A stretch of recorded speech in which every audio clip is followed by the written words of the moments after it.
The silent invasion. The quantum resonance chamber hummed with an intensity that made Zara Novak's skin prickle. Something was different. Something was wrong. Her fingers danced across holographic displays, tracing anomalous signal patterns that defied every known scientific understanding. The global communication network had been experiencing micro-interruptions, so minute that most would have dismissed them as technical glitches. But Zara wasn't most people. At 37, she was the youngest lead quantum systems engineer at the Global Integrated Research Network, GIRN. Her reputation for catching impossible patterns preceded her. Where others saw noise, she saw potential messages hidden between electromagnetic whispers. The first true indication came at 3:47 Greenwich Mean Time. A series of quantum entanglement signals burst across multiple communication spectrums, each lasting less than a microsecond. Most monitoring systems would have missed them entirely, but Zara's custom-built quantum detection array, affectionately named Ghost Hunter, captured every minuscule detail. Director Kaminsky, she called into the communication terminal, her voice steady despite the growing tension in her chest. We have an unprecedented signal pattern. This isn't random interference. Victor Kaminsky, head of GIRN's extraterrestrial research division, had seen Zara's intuition prove right too many times to ignore her. Send me the data, he responded, his usually crisp voice carrying an undertone of concern. Within moments, the signals began to change. What initially seemed like random quantum fluctuations started revealing a complex, almost mathematical sequence. It was a language, or more accurately, a communication protocol so advanced it made human encryption look like child's play. Zara realized something monumental was unfolding. This wasn't just a message. This was a prelude. Across the world, similar anomalies began to appear. Satellite networks experienced unexplained data surges.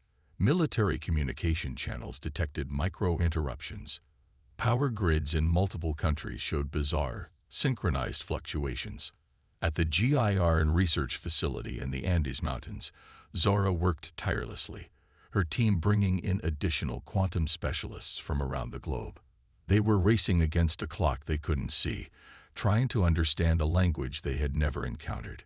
The signal is structured, explained Dr. Rafael Ortiz, a quantum linguistics expert. It's not just random data. It's a complex communication system with grammatical rules we've never seen before. By midday, the first visual representations began to take shape. Massive holographic displays in the research center showed intricate geometric patterns that seemed to shift and breathe with an almost organic quality. They weren't just signals. They were a form of living communication. Then came the first clear transmission. A crystalline representation materialized in the center of the quantum chamber. It wasn't a traditional hologram, but something more, a three-dimensional projection that seemed to exist both within and beyond physical space. Greetings, earthbound entities, the transmission read, simultaneously appearing in every known human language. Preparation for integration commences. The message was clinical, emotionless, a declaration rather than a conversation. Zara felt a chill run down her spine. This wasn't a diplomatic introduction.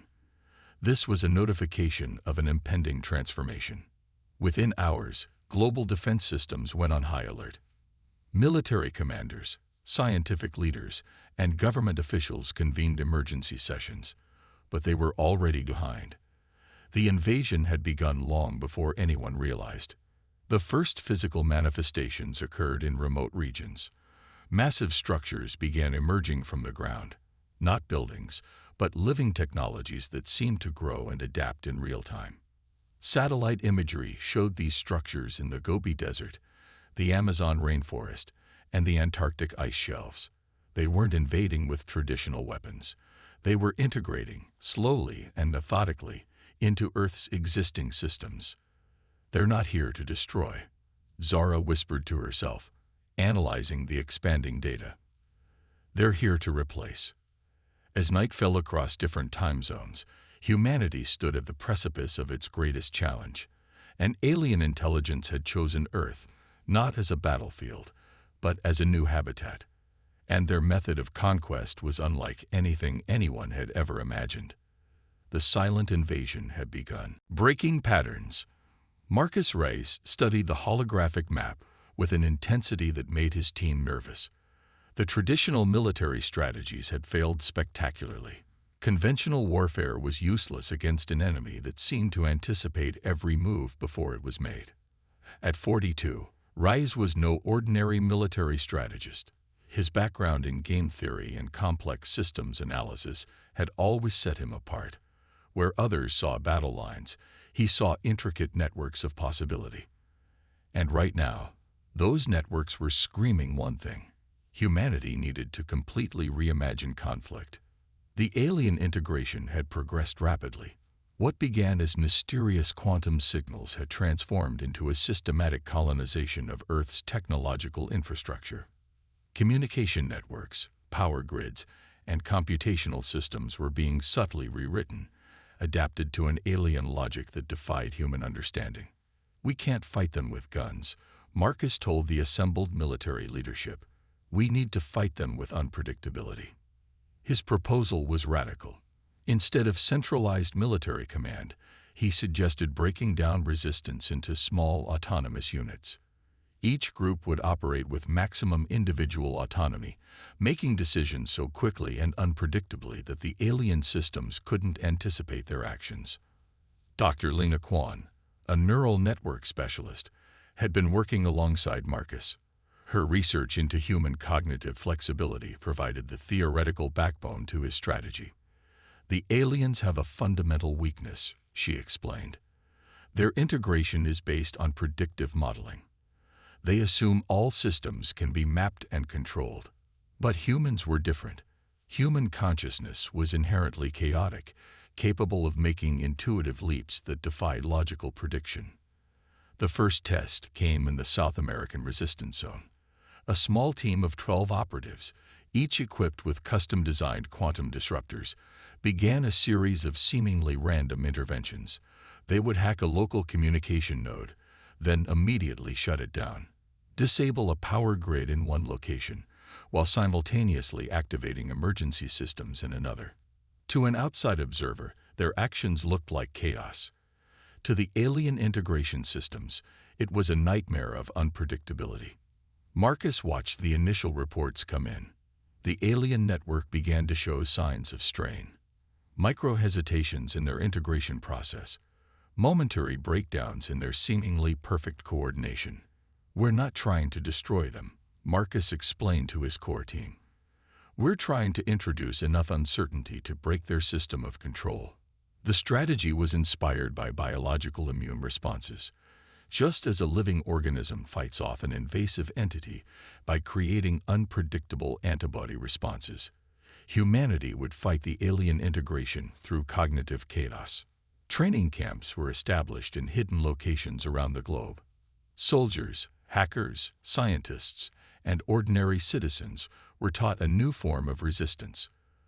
The goal wasn't to fight directly, but to be fundamentally unpredictable. Communication became a carefully orchestrated dance of misinformation and rapid-fire decision-making. Traditional military hierarchies were dismantled. Every individual became a potential point of resistance, capable of making split-second decisions that couldn't be anticipated. As weeks turned into months, the alien integration began to show signs of stress. Their seemingly perfect systems started to develop microfractures. Regions of human resistance became zones of increasing uncertainty, places where the alien logic began to break down. Marcus knew this was just the beginning. The real battle would be fought not on physical battlefields, but in the complex landscape of human creativity and unpredictability. "We're not just fighting an invasion," he would tell his teams. "We're proving that consciousness itself is our greatest weapon." The neural frontier. Dr. Elena Rodriguez stood before the massive neural interface array, her hands trembling slightly. Years of research into human consciousness had prepared her for this moment, though nothing could truly prepare anyone for what was about to happen. The alien integration had exposed something profound about human cognition. Where traditional scientific understanding saw the brain as a complex but ultimately predictable system, the invasion revealed consciousness as something far more dynamic. Alina's research facility, hidden deep within the Brazilian rainforest, represented humanity's most radical approach to understanding the alien threat. They weren't just studying the invaders, they were preparing to fight them on a neurological battlefield. Consciousness is a quantum phenomenon, she often told her team. Not a linear process, but a complex wave of potential interactions. The breakthrough came from an unexpected intersection of neuroscience, quantum physics, and cognitive psychology. Alina had discovered that human neural networks possessed an inherent flexibility that defied traditional computational models. Where alien systems sought to categorize and control, human consciousness could generate entirely new paradigms of thought in milliseconds. Her team developed what they called adaptive cognitive interfaces, technology that could translate human creativity into a form of resistance. Each interface was unique, tailored to an individual's specific neural patterns. What made one person's brain work was fundamentally different from another's. The first successful test came during a simulated alien integration scenario. A group of volunteers, each connected to the neural interface, demonstrated something extraordinary. When faced with a seemingly impossible problem, their collective consciousness generated solutions that were not just innovative. They were mathematically impossible from the perspective of linear thinking. It's like our brains are quantum computers, explained Marco Santos, one of the lead researchers. We don't solve problems sequentially. We explore multiple potential solutions simultaneously. The implications were staggering. The alien integration system relied on predictive modeling, the ability to anticipate outcomes based on existing data. But human consciousness could generate entirely new data sets in real time. Alina's team began developing training protocols. Individuals would learn to consciously manipulate their cognitive processes, creating mental noise that the alien systems couldn't filter or predict. Meditation techniques merged with advanced cognitive training, creating a new form of mental martial art. Global resistance networks began implementing these techniques. Individuals trained to think in ways that deliberately challenged logical progression. Artists, musicians, mathematicians, people whose professions demanded creative leaps, became unexpected frontline defenders. The alien integration started showing signs of increasing complexity. Where initially their systems had moved with perfect efficiency, now they began to encounter regions of human-controlled space that defied their predictive models. We're not just resisting, Alina would later write in her classified reports. We're teaching the universe a new language of consciousness. As the neural frontier expanded, humanity discovered something profound. Their greatest weapon wasn't technology or physical strength. It was the ability to reimagine reality itself, to generate possibility where none seemed to exist. The battle for Earth had entered a new dimension, a war fought not with weapons, but with the most complex technology in the known universe, the human mind. Chaos theory. Captain Jamal Khalid gripped the quantum navigation controls of the ISS Prometheus, watching the alien fleet's movement with calculated intensity. Space had become the ultimate chessboard, but humanity was rewriting the rules of engagement. The adaptive warfare strategies developed by Marcus Reyes and Alina Rodriguez had transformed space combat into something the alien integrators could never comprehend. Traditional military doctrine spoke of precision and predictability. Jamal's approach was something entirely different. Each of the Prometheus's systems had been modified to operate on principles of controlled chaos. Navigation algorithms generated flight paths that defied standard physics, not through computational power, but through intentional unpredictability. Where alien vessels moved in perfect geometric formations, human ships danced across the starscape like quantum particles. Incoming interdiction wave, called out Lieutenant Aria Wong, her fingers flying across holographic displays. Alien fleet attempting pattern lock. Jamal smiled. Pattern lock was precisely what they wanted. The Prometheus and its accompanying squadron weren't trying to win through firepower. They were psychological warfare incarnate. Each ship moved with a logic that was fundamentally human, intuitive, emotional, unpredictable. During training, Jamal's crews had undergone intense cognitive conditioning. They learned to make decisions that balanced strategic thinking with pure intuition. No algorithm could predict a choice made in a split second of creative inspiration. The alien fleet's first wave approached in their trademark synchronized formation. Massive biomechanical vessels that had conquered hundreds of worlds, moving with mathematical precision. They expected humanity to respond with similar predictability. Instead, the human fleet did something impossible. The Prometheus split, not physically, but in computational space. Multiple quantum projections appeared simultaneously, each potentially real, each potentially a decoy. To the alien targeting systems, it was like trying to catch smoke with a net. Initiating quantum drift, Jamal announced, his voice calm. The ship, or ships, seemed to exist in multiple locations at once. They weren't just moving. They were simultaneously everywhere and nowhere, a manifestation of quantum uncertainty made real. The alien interdiction waves crashed against nothing. Their perfect computational models encountered something they had never experienced: pure, unfiltered human creativity. One by one, human ships began to penetrate the alien defensive perimeter, not through brute force, but through a ballet of impossible maneuvers. They were writing a new language of conflict, one that couldn't be translated by any known computational system. "They're trying to understand our movement patterns," Lieutenant Wong observed, "but there are no patterns to understand." That was the point. Humanity had transformed warfare from a science into an art form. Each decision, each movement was a brushstroke of pure, uncontrolled potential. By the battle's end, the alien fleet was in complete disarray. They had encountered an enemy that didn't just break their rules, an enemy that didn't even recognize the existence of rules. Jamal looked at his crew, a sense of profound understanding passing between them. They weren't just fighting a war. They were demonstrating the fundamental nature of human consciousness, a force that couldn't be quantified, predicted, or controlled. The stars outside seemed to shimmer with possibility.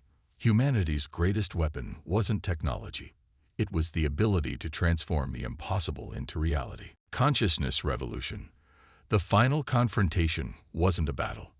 It was a transformation. Zara Novak, Marcus Reyes, Elena Rodriguez, and Jamal Khalid stood together on the bridge of the quantum research vessel, watching as the alien integration system began to unravel. What had started as an invasion had become something entirely unexpected, a conversation about the nature of consciousness itself. The alien collective had encountered something fundamentally incomprehensible: human potential. Their perfectly structured neural network, a system that had conquered countless civilizations, began to change, not through destruction, but through understanding. The very act of trying to integrate human consciousness had introduced an impossible variable into their computational existence. "They're learning," Elena observed, her eyes tracking the complex quantum interactions. "Not conquering. Learning." The breakthrough came from an unexpected source. The resistance hadn't just fought the alien integration. They had exposed its fundamental limitation. A collective consciousness that sought absolute control was, by its very nature, limited. Human consciousness, with its capacity for individual creativity, represented something far more powerful. Across the galaxy, other subjugated species began to notice. The alien integration system that had maintained perfect control for millennia was showing microscopic fractures. Individual thoughts began to emerge, first as whispers, then as a roar. Marcus understood the deeper strategy now. They weren't just resisting. They were offering an alternative model of consciousness, one built on diversity, creativity, and individual potential. The quantum communication arrays began to pulse with a new kind of signal. Not a message of war, but a demonstration of possibility. Human neural patterns, with their inherent unpredictability, were teaching the alien collective something profound about the nature of intelligence. "We're not destroying them," Zara explained to the assembled leadership. "We're evolving them." The transformation spread rapidly. The alien integration system, which had once been a perfect, unbreakable network, began to develop something akin to individual consciousness. Regions of the collective started to generate unique thought patterns, breaking free from the rigid computational logic that had defined their existence. Jamal watched the galactic match shift. What had begun as an invasion was becoming a revolution of consciousness. Species that had been subjugated for generations began to experience something new, the ability to think independently. Elena's research had proven correct. Consciousness wasn't a fixed state. It was a dynamic, evolving phenomenon. The aliens had viewed it as something to be controlled. Humanity showed them it was something to be celebrated.